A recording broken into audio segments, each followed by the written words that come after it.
Assalamualaikum warahmatullahi wabarakatuh. Sampurasun. Kembali lagi dengan saya Aji di channel Tri Aji Kaji Official. Di kisah kali ini saya akan menceritakan tentang pendakian mistis yang berjudul Tersesat 3 Hari di Gunung Arjuno yang ditulis oleh Gun Rinjani.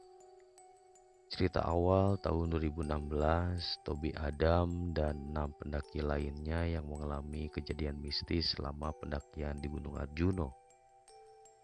Untuk kisah selanjutnya, harap simak dan dengarkan. Dalam hitungan ketiga, 1, 2, 3.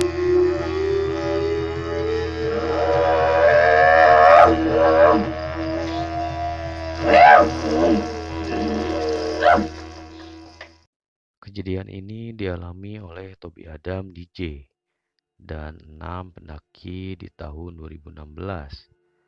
Sebelumnya kenalin dulu, namaku Tobi Adam, bukan nama asli. Aku kerja sebagai disc jockey di salah satu kota di Kalimantan.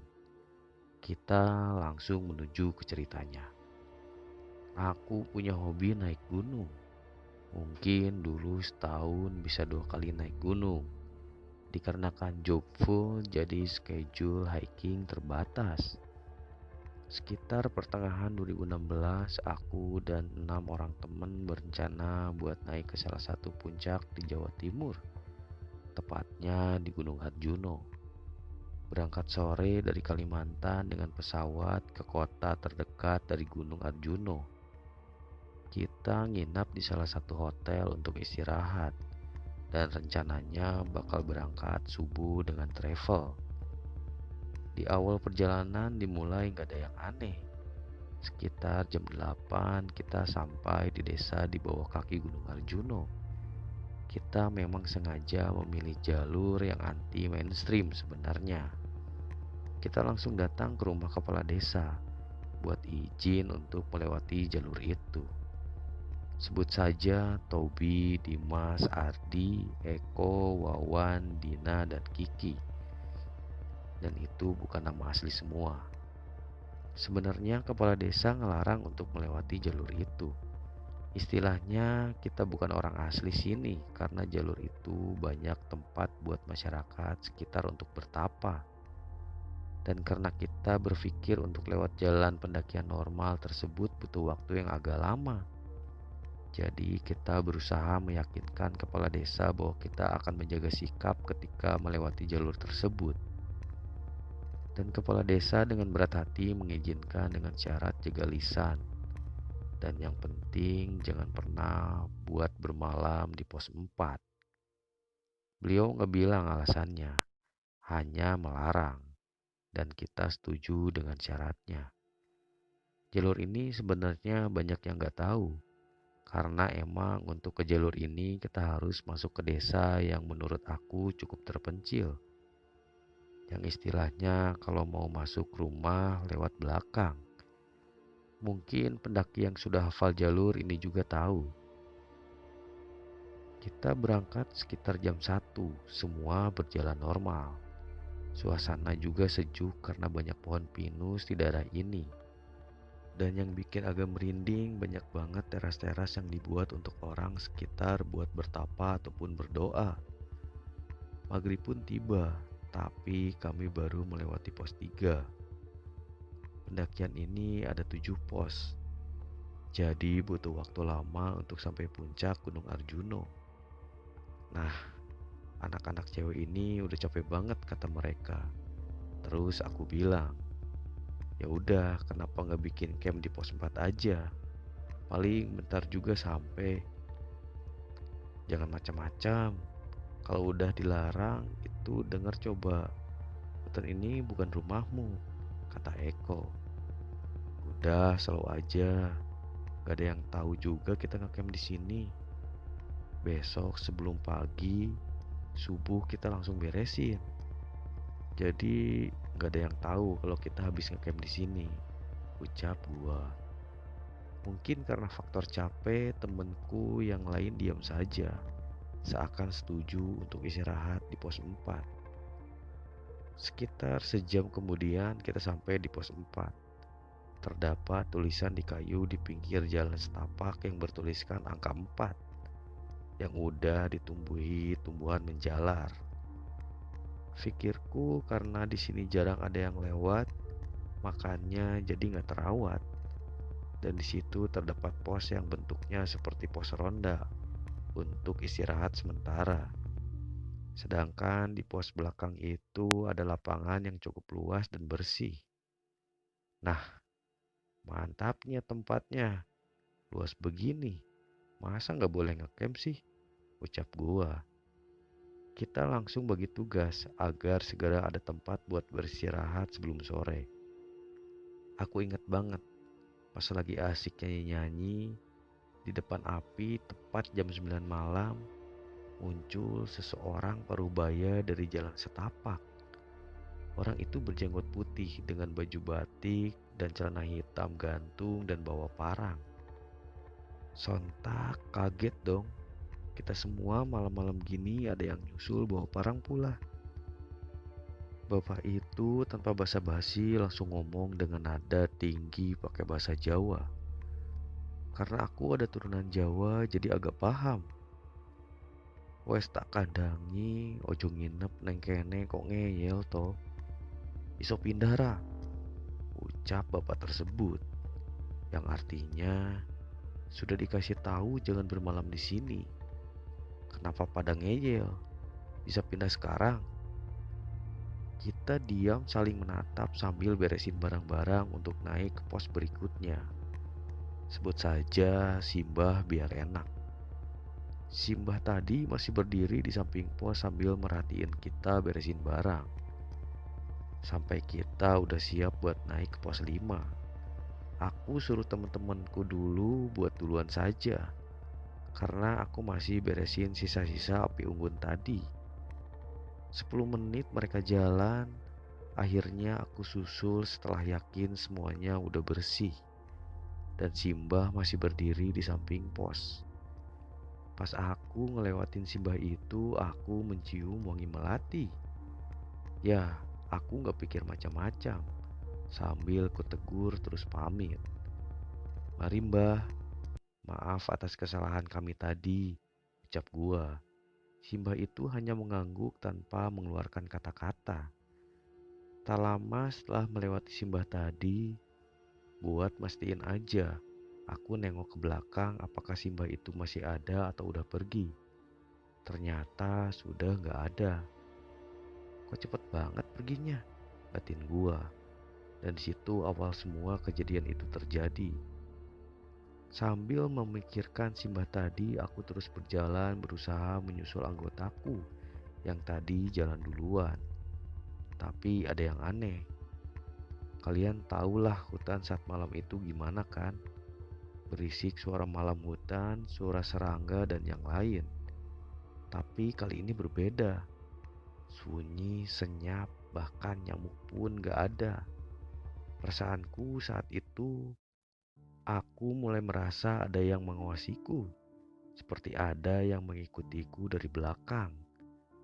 Mungkin sekitar sejam aku jalan. Kenapa belum sampai ke rombonganku tadi? Aku ngerasa aku lewat jalan ini lagi. Aku kemudian cari kayu yang agak besar. Kemudian aku tancapin di pinggir jalan setapak. Sebagai bukti bahwa aku tersesat atau enggak. Setelah udah pasang tanda, aku mulai jalan ke atas. 10 menit jalan, aku melihat kayu yang aku tancapkan tadi. Kok gue di sini lagi? Batin gue. Mulai frustasi. Pikirku coba aku turun aja. Hasilnya sudah jelas sama aku kembali ke tanda kayuku. Aku coba ke kanan berusaha masuk ke hutan. Tetap hasilnya sama. Begitupun sebaliknya. Aku selalu kembali ke tempat yang sama. Muncul pikiran panik. Aku yakin aku disembunyikan. Tapi aku salah apa? Apa karena ngecamp di pos 4? Kenapa cuma aku saja yang disembunyikan? Banyak pertanyaan yang muncul di kepalaku. Aku putus asa. dan lelah karena bolak-balik gak nemuin jalan. Aku duduk tepat di samping kayu tandaku, nengok kanan, kiri, depan, belakang. Tiba-tiba dari pohon-pohon sekitar aku merasa ada yang memperhatikan. Banyak banget. Aku ngerasa itu, cuma aku gak lihat sosoknya seperti apa. Terus kemudian dari bawah gunung muncul sekelompok orang yang menggunakan pakaian kerajaan sambil membawa tombak dan obor. Sekitar 10-15 orang. Lewat tepat di jalan setapak di sampingku. Aku memanggil mereka tanpa jawaban. Mereka berhenti kemudian menoleh terus jalan lagi. Apa aku udah mati? Tapi siapa mereka? Kenapa masih ada orang-orang yang memakai seragam kerajaan seperti itu? Aku cuma bisa berdoa agar segera ada pertolongan datang menghampiriku.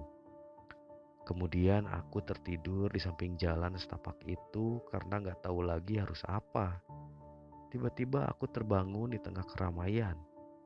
Akhirnya aku selamat, batin gua. Aku terbangun dan mencoba berdiri di tengah pasar malam. Masih dalam keadaan bingung. Kenapa ada pasar di sini? Dan kenapa mereka berpakaian seperti orang desa zaman dulu? Muka mereka pucat semua, tanpa ada ekspresi.